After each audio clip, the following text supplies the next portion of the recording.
నమస్కారం అండి.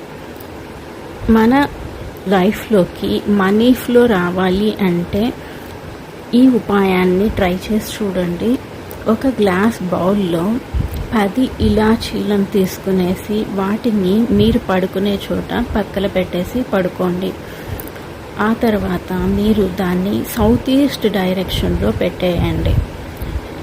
రోజుకు మీరు ఒక ఇలాచీని తినండి. సడన్గా మీకు మీ లైఫ్లో మనీ రావడం, మనీకి సంబంధించిన ఆపర్చునిటీస్ ఓపెన్ అవ్వటం, దాన్ని మీరు యూస్ చేసుకొని మనీని సంపాదించడం మీరు చూడగలుగుతారు. ప్రతిరోజు మీరు I'm sorry money, please forgive me money, thank you money, I love you money అని ఒక 21 టైమ్స్ చెప్పండి. తర్వాత శ్రీం శ్రీం శ్రీం అని చాంట్ చేయండి.